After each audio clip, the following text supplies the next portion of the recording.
Hello అండి. అందరికీ నమస్తే. నేను మీ కావ్య. ఈరోజు అసలు మాటలే రాని వ్యక్తి సంగీతం నేర్చుకొని ఎలా విజయం సాధించారో తెలియచేసే చక్కని కథ 'పలుకులేని గానం'. ఈ కథను రచించింది విజయ్ ఉప్పులూరి గారు. ఆవురావురమంటూ తింటున్న సాంబుని జాలిగా చూస్తూ మరో ప్లేట్ ఇడ్లీలు తెమ్మని సర్వర్కు చెప్పారు పట్టాభి. సాంబు తినడం పూర్తి చేసి కాఫీ కూడా తాగాక బిల్లు చెల్లించి ఇక వెళ్దాం పదా అంటూ పక్కనే ఉన్న పార్కులోకి దారితీశారు. ఆ సమయంలో పార్కులో అట్టే జనం లేరు.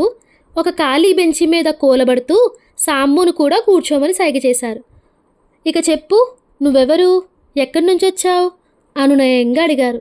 సాంబు బదులు పలకడం మాని ఇబ్బందిగా కదలడంతో, అయ్యో నాదే పొరపాటు, నీకు మాటలు రావన్న సంగతి మర్చిపోయాను నొచ్చుకుంటున్నట్టు అన్నారు పట్టాభి. తిరిగి తనే, ఇంతకీ నీకు చదవడం రాయడం వచ్చు కదా అని అడిగారు. సాంబు వచ్చని తలాడించడంతో తన చేతి సంచిలో నుంచి ఒక నోటు పుస్తకం పెన్ను వెతికి తీసి ఇస్తూ, ఇందా నీ వివరాలన్నీ దీనిలో రాసి చూపించు, ఈలోగా నేను పార్కులో అలా 4 అడుగులు వేసి వస్తాను అంటూ సాయంకాలం నడక నిమిత్తం బయలుదేరారు. పట్టాభి గారు అటు వెళ్ళగానే సాంబు మెల్లగా రాయడం మొదలుపెట్టాడు. నా గురించి నేను ఎలా చెప్పాలో తెలియడం లేదు, అందుకే నాకు ఊహ తెలిసిన తర్వాత మా అమ్మ నాకు చెప్పిన మాటలతో మొదలు పెడతాను. మాకు పెళ్ళే 10 ఏళ్ళైనా పిల్లలు కలగక నిరాశలో ఉన్నప్పుడు నువ్వు కడుపులో పడ్డావన్న విషయం తెలిసి నాకు మీ నాన్నకు కలిగిన సంతోషం అంతా ఇంతా కాదు. తీరా నువ్వు పుట్టాక 2 ఏళ్ళు దాటినా నీకు మాటలు రాకపోవడంతో పట్నంలో డాక్టర్కి చూపించాం. అదేదో జన్యులోపమట. దాని మూలంగా ఏర్పడే అవకరం వల్ల చాలామంది పిల్లల్లో చెవుడుతో పాటు మోగతనం కూడా ఉంటుందిట. కానీ కొంతమందిలో పుట్టుకతో మోగతనం వచ్చినా వినికిడి లోపం ఉండదట. అలాంటి కొద్ది మందిలో నువ్వొక్కడివని తెలిపారు. నీకు మాటలు రావని తెలిసి ఎంతో బాధపడ్డా కనీసం వినిపిస్తుంది కదా అని కొంత ఊరట కలిగింది మాకు. నీకు ఎలాంటి లోటు రాకుండా అల్లారు ముద్దుగా పెంచుకున్నాం. కానీ నీకు 5 ఏళ్ళు వచ్చాక బడిలో చేర్పించడమే చాలా కష్టమైంది. అసలే చిన్న ఊరు కావడంతో మన ఊళ్ళో ఉన్నదల్లా ఒకటే బడి. నాన్న ఎంత బ్రతిమాలినా మోగపిల్లాడికి చదువు చెప్పడం కష్టమంటూ స్కూల్ వాళ్ళు నిన్ను చేర్చుకోవడం కుదరదన్నారు. మన గ్రామ సర్పంచ్ ద్వారా ఎమ్మెల్యే గారిని కలిసి విన్నవించుకున్నాం. ఆయన జోక్యం చేసుకోవడంతో ఎట్టకేలకు నిన్ను బడిలో చేర్చుకున్నారు. ఇవి అమ్మ ద్వారా నేను తెలుసుకున్న విషయాలు. ఆ తరువాత జరిగిన విషయాలన్నీ నాకు బాగానే గుర్తున్నాయి. క్లాస్లో పాఠాలు అర్థం చేసుకోవడంలో నాకు పెద్ద ఇబ్బంది కలగలేదు. కానీ వచ్చిన బాధల్లా మా క్లాస్ పిల్లలతోనే. సందు దొరికిందంటే చాలు నన్ను మూగోడు మూగోడు అని పదే పదే వెక్కిరించి ఏడిపించడం వాళ్ళకి సరదాగా మారింది. రోజు రోజుకి అది శృతి మించడంతో నాకు భరించడం కష్టమైంది. ఏడుస్తూ ఇక స్కూల్కి వెళ్ళడం మొరాయించాను. విషయం తెలుసుకున్న నాన్న నన్ను దగ్గర కూర్చోబెట్టుకొని నచ్చ చెప్పాక నేను అయిష్టంగానే బడికి వెళ్ళడానికి ఒప్పుకున్నాను. గేలి వెక్కిరింతలు భరిస్తూనే ఎలాగోలా నా 5వ తరగతి చదువు పూర్తయింది. నాకు ఇంకా చదువుకోవాలని ఉంది. కానీ మా గ్రామంలో హై స్కూల్ లేదు. మా ఊరికి దూరంగా ఉన్న పట్నం పంపి హాస్టల్లో ఉంచి చదివించే స్తోమత మా నాన్నకు లేదు. అలా నా చదువుకి అడ్డంకి ఏర్పడింది. మా నాన్న వడ్రంగి పని చేసేవాడు. ఆయనకి చేదోడు వాదోడుగా ఉంటూ నేను పని నేర్చుకునేవాడిని. సాయంత్రం వేళల్లో మా ఊర్లోని లైబ్రరీకి వెళ్ళేవాడిని. అక్కడ జీర్ణావస్థలో ఉన్న పాత చందమామ, బొమ్మరిల్లు లాంటి పత్రికలు, బాలల బొమ్మల రామాయణం, భారతం, భాగవతం నాకు పెన్నిధిలా లభించాయి. అవి చదువుతూ కూర్చుంటే అసలు సమయమే తెలిసేది కాదు. భాష మీద కొద్దో గొప్పో పట్టు ఏర్పడింది. ఇప్పుడు నా గురించి ఈ మాత్రం రాయగలుగుతున్నానంటే అప్పుడు చదివిన పుస్తకాల మహిమే. ఇలా ఉండగా ఒకరోజు మా ఎమ్మెల్యే గారు ఎన్నికల ప్రచారం చేస్తూ మా ఊరొచ్చారు. నా చదువు అటకెక్కిందని తెలిసి నొచ్చుకున్నారు. భద్రాచలం దగ్గరలో ఒక స్వచ్ఛంద సంస్థ చెవిటి, మూగ, దృష్టి లోపాలు గల పిల్లల కోసం విద్యతో పాటు వసతి, భోజన సౌకర్యాలు కల్పిస్తూ ఒక ఆశ్రమం నడుపుతున్నారని, అక్కడ చేరితే ఎలాంటి ఖర్చు లేకుండా 10వ తరగతి వరకు చదువుకోవచ్చని తెలిపారు. తాను సిఫార్సు లెటర్ రాసి ఇస్తానని చెప్పారు. నాకు చాలా సంతోషం కలిగింది. భద్రాచలంకి మా ఊరు నుంచి బస్సులో అయినా ట్రైన్లో అయినా 5 గంటల ప్రయాణం. అంత దూరం నన్ను పంపించడానికి మా అమ్మ నాన్న వెనుకాడారు. సెలవుల్లో వచ్చిపోతుంటానుగా అని వాళ్ళకి నచ్చచెప్పి వచ్చాను. చివరికి నన్ను ఆ ఆశ్రమంలో చేర్చి కళ్ళ నీళ్ల పర్యంతం అవుతూ మా వాళ్ళు తిరిగి వెళ్ళారు. మా ఆశ్రమం భద్రాచలం పట్టణానికి 10 మైళ్ళ దూరంలో అడవి ప్రాంతంలో ఉంది. మా 6వ తరగతి క్లాసులో నేను కాకుండా మరో 9 మంది పిల్లలు ఉండేవాళ్ళు. అందరూ పూర్తిగా చెవిటి మూగా పిల్లలే. వాళ్ళతో నేను సైగల భాషలోనే సంభాషించేవాడిని. ఎటొచ్చి పాఠాలు నేను మిగతా వారిలా కాకుండా వినగలగడం, సైన్ లాంగ్వేజ్ ద్వారా కాక ఏకాఏకి మన లిపిలో చకచకా రాయగలగడం నన్ను వారికి పరాయివాడిగా మార్చింది. మా ఊరి బడిలో నన్ను మూగోడు అని మాత్రమే ఏడిపించేవాళ్ళు. కానీ ఇక్కడ పిల్లలు నాపై ద్వేషం పెంచుకొని నన్ను ఒక విరోధిగా భావించేవాళ్ళు. ఒక జట్టుగా మారి కక్షపూరితంగా వ్యవహరించేవాళ్ళు. నా పుస్తకాలు, వస్తువులు దాచేసి వేధించేవాళ్ళు. నేను వీలైనంత వరకు ఓర్పుతో సహిస్తూ వాళ్ళకు స్నేహితుడిలా ఉండడానికి ప్రయత్నం చేసేవాడిని. కానీ వాళ్ళల్లో మార్పు రాలేదు సరికదా. ఒకరోజు మా వసతి గృహంలో నేను లేని సమయం చూసి నేనెంతో అపురూపంగా చూసుకొని నా ట్రాన్సిస్టర్ రేడియోను పగలగొట్టి ముక్కలు చేశారు.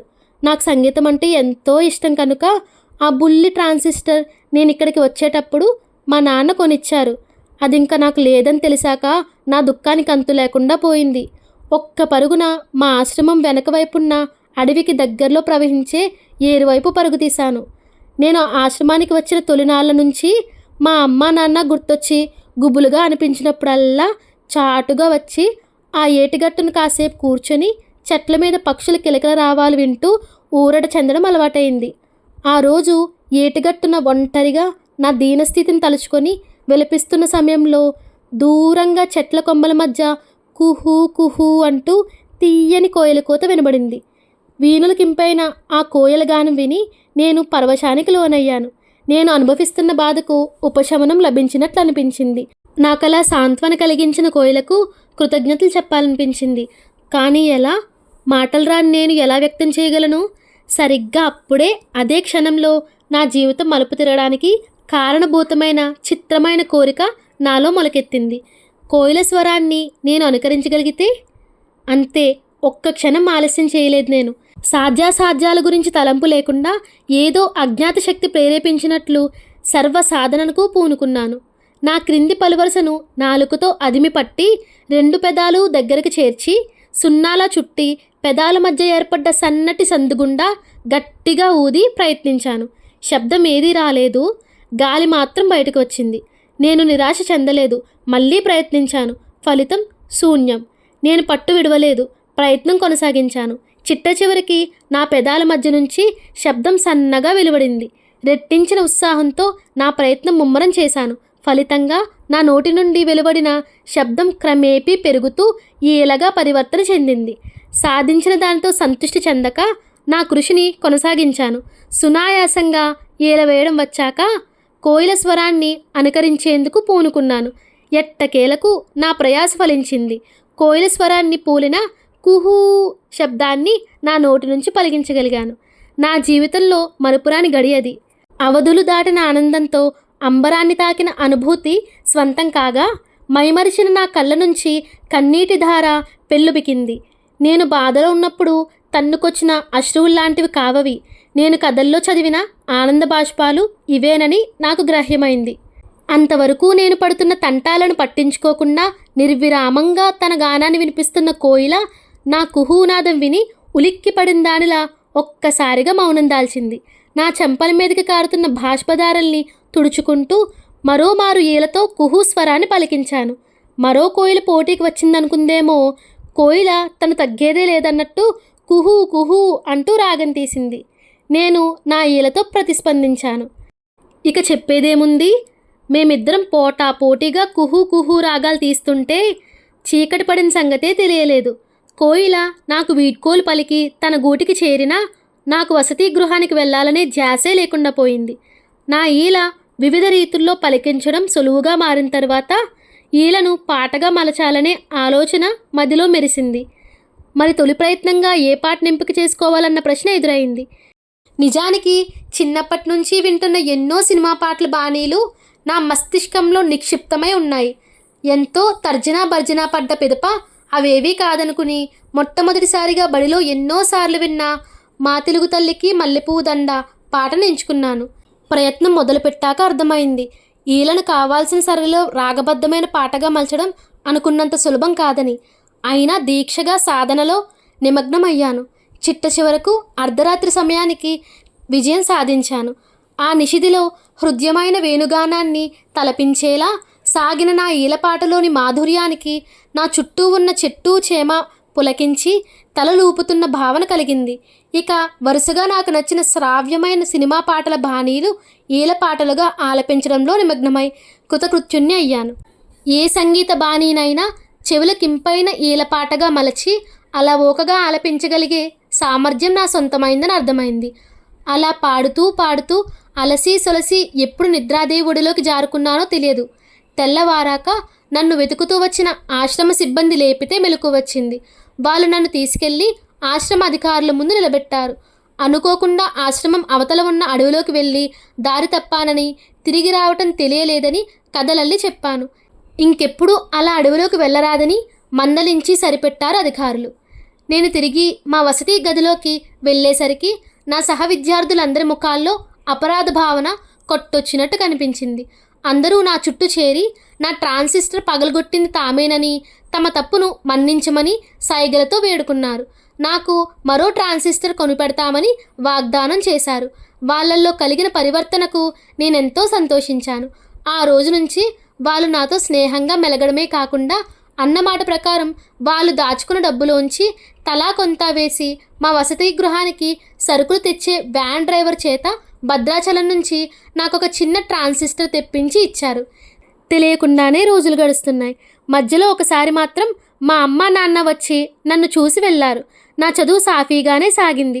మరో 4 రోజుల్లో పరీక్షలు జరిగి వేసవి సెలవులకు మా ఊరు వెళ్తానని నేను ఆశగా ఎదురుచూస్తున్న సమయంలో సరిగ్గా అప్పుడే ఎవరూ ఎన్నడూ ఊహించని పెను విపత్తు కరోనా వైరస్ రూపంలో యావత్ ప్రపంచాన్ని అతలాకుతలం చేసింది. ఎందుకొస్తుందో ఎలా పోతుందో తెలియని ఆ మహమ్మారి కొద్ది రోజుల్లోనే లెక్కలేనంత మందిని పొట్టన పెట్టుకుంది. తప్పనిసరి మన ప్రభుత్వం లాక్డౌన్ ప్రకటించడంతో దేశ ప్రజలందరితో పాటు మా ఆశ్రమంలో పిల్లలందరం కూడా బితుక్కుమంటూ నెలల తరబడి బందీలుగా గడపసాగాం. ఎట్టకేలకు కరోనా వైరస్ కాస్త తగ్గుముఖం పట్టి లాక్డౌన్లు ఎత్తేసి రవాణా సౌకర్యాలు మెరుగుపడ్డాక ఆశ్రమంలోని పిల్లలు ఎవరి ఊళ్ళకు వారు వెళ్ళేలా ఆశ్రమ అధికారులు ప్రత్యేక ఏర్పాట్లు చేశారు. మా అమ్మా నాన్నలను ఇన్నాళ్లకు తిరిగి చూడబోతున్నానన్న సంతోషంతో నేను మా ఊరు చేరుకున్నాను. కానీ మా అమ్మా నాన్నల బదులు దురదృష్టం అక్కడ నా కోసం ఎదురు చూస్తోంది. మా ఇంటికి చేరుకోగానే మా అమ్మా నాన్నలు ఇద్దరినీ కరోనా రక్కసి పొట్టన పెట్టుకుందన్న వార్త పిడుగులా చెవిన పడింది.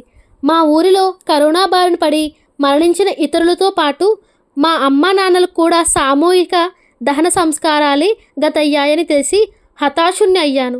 సామూహిక దహనాలు జరిగిన చోటుకి వెళ్ళి గుండెలు పగిలేలా విలపించాను.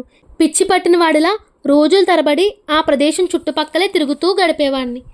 ఎవరైనా దయతలిచి ఒక ముద్ద పడేస్తే తిన్నట్టు, లేకుంటే లేనట్టు.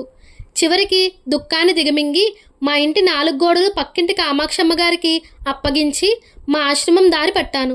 తీరా అక్కడికి వెళ్ళాక తెలిసింది ఆశ్రమం తాత్కాలికంగా మూసేశారని, తిరిగి ఎప్పుడు తెరుస్తారో తెలియదని. నాకు దిక్కు తోచలేదు. వెనుతిరిగి రైల్వే స్టేషన్కు చేరుకున్నాను. అనాలోచితంగా ఏదో కదులుతున్న ట్రైన్ ఎక్కేశాను. నేను టికెట్ కొనలేదు. ఆ రైలు ఎక్కడికి పోతుందో కూడా తెలియదు. ఒక పక్క ఆకలి దహించేస్తోంది. నా దగ్గర పైసా లేదు. ఇక చెయ్యి చాచి అడుక్కోవడం ఒక్కటే దారి. అయితే అందుకు ఒక పట్టాన మనసొప్పుకోలేదు. చివరికి ఎలాగైతే మనసుతో రాజీపడి నా ఈలపాటుతో ప్రయాణికులను రంజింపజేసి ఎవరైనా స్పందించి డబ్బులిస్తే తీసుకోవాలనే నిర్ణయానికి వచ్చాను. నేను కంపార్ట్మెంట్ మధ్యలో నిలబడి ఈ గాలి ఈ నేల అంటూ సిరివెన్నెల సినిమాలో పాటను ఆలపించగానే సమ్మోహితులైన సంగీతాభిమానులు కొందరు తోచినన్ని డబ్బులు నా చేతికి అందించారు. నేను తర్వాత వచ్చే స్టేషన్లో దిగి ఆ చిల్లర డబ్బులతో క్షుబ్బాధ తీర్చుకున్నాను. అలా నాకు వచ్చే పోయే రైళ్లలో ఈలపాటలు, వచ్చిన డబ్బులతో కనీస అవసరాలు తీర్చుకోవడాలు, ప్లాట్ఫామ్ నిద్రలు అలవాటైపోయాయి. ఈ 2 ఏళ్లలో ఈ 2 రాష్ట్రాల్లో నేను ఎక్కని రైలు లేదు, తిరగని ఊరు లేదు. ఈరోజు ట్రైన్లో మీరు నా ఈలపాట విని అభిమానంతో దగ్గరకు తీసి ఇక్కడికి తీసుకొచ్చారు. ఇది నా కథ. సాంబు రాయడం ముగించి తలెత్తి చూసేసరికి కొద్ది దూరంలో నిలబడ్డ పట్టాభి కనిపించారు. సాంబు నోటు పుస్తకంలో రాసింది ఆశాంతం చదివి చిన్నగా నిట్టూర్చారు పట్టాభి. చాలా విచిత్రమైన కథ నీది సాంబు. 14 ఏళ్ల చిన్న వయస్సులో ఇన్ని కష్టాలు చవి చూడటం దురదృష్టకరం. అయినా మొక్కవోని ధైర్యంతో నెట్టుకొస్తున్నావు చూడు, అందుకు నిన్ను అభిమానిస్తున్నాను. సరే చెప్పు, నీకింకా నిజంగా చదువుకోవాలనుందా? పట్టాభి అడిగిన ప్రశ్నకు క్షణం ఆలోచించకుండా ఉందన్నట్లు తలూపాడు సాంబు. అయితే విను, నేను హై స్కూల్ హెడ్ మాస్టర్గా రిటైర్ అయిన వాడిని. మా పిల్లలిద్దరూ అమెరికాలో ఉంటారు. ఇక్కడ ఉండేది నేను, నా భార్య మాత్రమే. నాతో వస్తే నీకు చదువు చెప్పి ఓపెన్ యూనివర్సిటీ ద్వారా బిఏ చదివించే బాధ్యత నాది. నువ్వు మాకు తోడుగా ఉన్నట్టు ఉంటుంది. ఏమంటావు? పట్టాభి అలా అడగడమే అదృష్టంగా భావించిన సాంబు మరో ఆలోచన లేకుండా ఆయన వెంట నడిచాడు. పట్టాభి గారి భార్య సుమతి కూడా సాంబుని ఆప్యాయంగా ఆదరించారు. శ్రద్ధగా చదువు కొనసాగిస్తూ పట్టాభి దంపతులకు ఇంటి పనుల్లో సాయపడుతూ తీరిక వేళల్లో వారిని తన ఈలపాటలతో అలరిస్తూ త్వరిత కాలంలోనే సాంబు వారికి స్వంత మనిషిలా మారిపోయాడు. ఇలా ఉండగా ఆ ఊరిలో గణపతి నవరాత్రి ఉత్సవాల సందర్భంగా వేసిన పందిళ్లలో ప్రతి రాత్రి పూజల అనంతరం సాంస్కృతిక కార్యక్రమాలు నిర్వహించేవారు. ఆ రోజు ఆ ఊరికే చెందిన ప్రముఖ కర్ణాటక సంగీత విద్వాంసులు రామశాస్త్రి గారి సంగీత కచేరీ ఏర్పాటు చేశారు. ఆ కార్యక్రమానికి హాజరవుతూ పట్టాభి తనతో సాంబును కూడా వెంటబెట్టుకుని వెళ్లారు. శాస్త్రి గారు రావడం కొంచెం ఆలస్యం కావడంతో ఈలోగా ఔత్సాహికులు ఎవరైనా ఉంటే తమ గాత్రం వినిపించవచ్చని నిర్వాహకులు తెలిపారు. వెంటనే పట్టాభి గారు ఈలపాట వినిపించమని సాంబును ముందుకు తోశారు.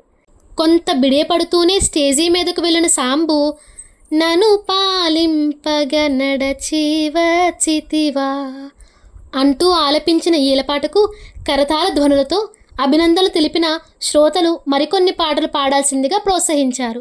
సాంబు వారి కోరికను మన్నించాడు. తలవని తలంపుగా మరుసటి రోజు ఉదయం రామశాస్త్రి గారు పట్టాభి గారి ఇంటికి వచ్చారు. అతిథి మర్యాదలు అయ్యాక శాస్త్రి గారు పట్టాభి గారితో ఇలా అన్నారు. మాస్టారు, నిన్న రాత్రి నేను అక్కడికి చేరుకునే వేళకి తన ఈలపాటతో శ్రోతల్ని అలరిస్తున్న ఈ చిరంజీవి ప్రతిభకు నేను మంత్రముగ్ధుణ్ణి అయ్యాను. దైవం ఇతనికి ఒక విధంగా అన్యాయం చేసిన అపూర్వమైన వరాన్ని ప్రసాదించాడు.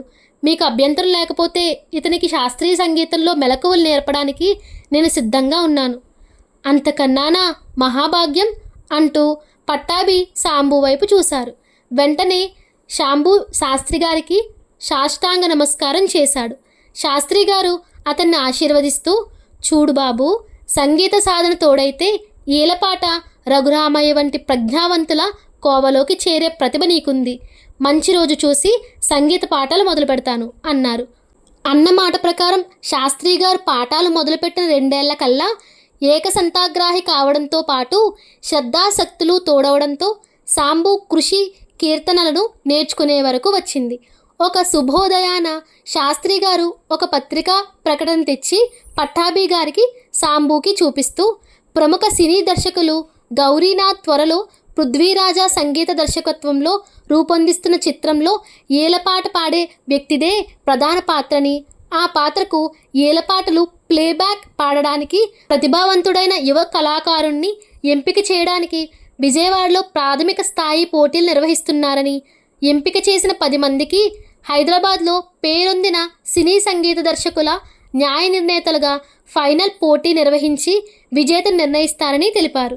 సాంబు ప్రతిభ వెలుగులోకి రావడానికి ఇదే సదావకాశం అని పట్టాభి గారు కూడా భావించి ప్రాథమిక దశ పోటీకి సాంబును విజయవాడ తీసుకెళ్లారు. ఆ పోటీలో సాంబు అవలీలగా ఎంపికయ్యాడు. ఊరికి తిరిగి వచ్చిన వెంటనే మరో వారం రోజుల్లో హైదరాబాద్లో జరిగే ఫైనల్ పోటీకి సాంబుని సిద్ధం చేయసాగారు శాస్త్రి గారు. మరుసటి రోజు ప్రయాణమనగా పట్టాభి గారికి తీవ్రమైన జ్వరం రావడంతో కదలలేని పరిస్థితి ఏర్పడింది.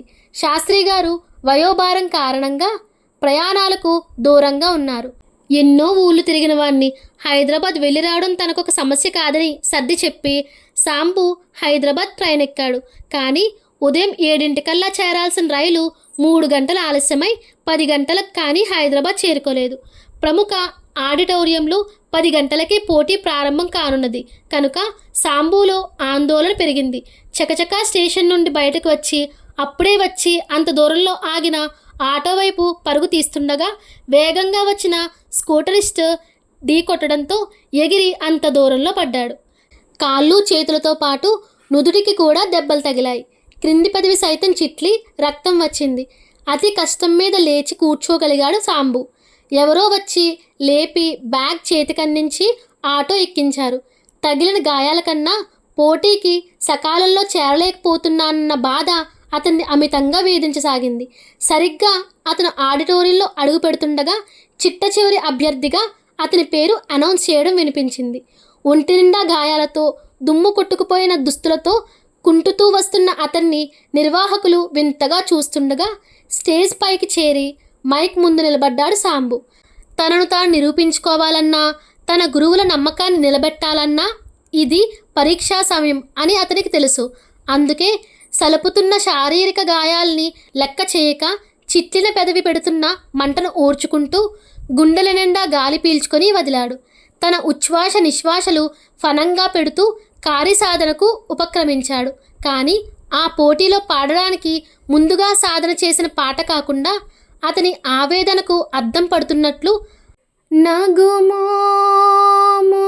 గనలే నీనా జాలి తెలిసే త్యాగరాజ కీర్తన ఈలపాట రూపంలో జాలువారింది. మొసలి బారిన పడ్డ గజేంద్రుడు కూడా విష్ణుమూర్తికి మొరలెడుతూ ఈలపాటలో తన బాధ వ్యక్తం చేసి ఉంటే ఇలాగే ఉండి ఉంటుందేమో అన్నట్లు సాంబు గుండె లోతుల్లోంచి వ్యధాభరిత గాన ప్రవాహం పెల్లుబికింది. ఆ గానలహరిలో ఓలలాడిన శ్రోత లేడా ఆడిటోరియంలో. సాంబు ఈలపాట ముగియగానే శ్రోతల కరతాళ ధ్వనులు మిన్నంటాయి. సాంబు అపూర్వ గానమాధుర్యం చవిచూసిన న్యాయ నిర్ణేతల విధి నిర్వహణ నల్లేటిపై బండి నడకే అయింది.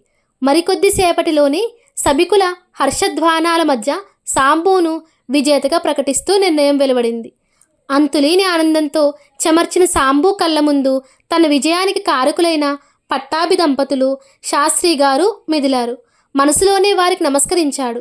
ఇక ఊరు వెళ్ళి వారి ఆశీస్సులతో చెన్నైకి పయనం కట్టడమే అతని తక్షణ కర్తవ్యమని వేరే చెప్పాల్సిన అవసరం లేదు. మరి మున్ముందు జీవన ప్రస్థానంలో ఒడిదుడుకులు తట్టుకొని అతడు ఎన్ని కీర్తి శిఖరాలు అధిరోహిస్తాడో ఎవరికెరుక. ఈ కథ మీకు ఎలా అనిపించిందో నాకు కమెంట్లో తెలియచేయండి. నచ్చితే లైక్ చేసి ఛానల్ని సబ్స్క్రైబ్ చేసుకోండి. మీ కావ్య.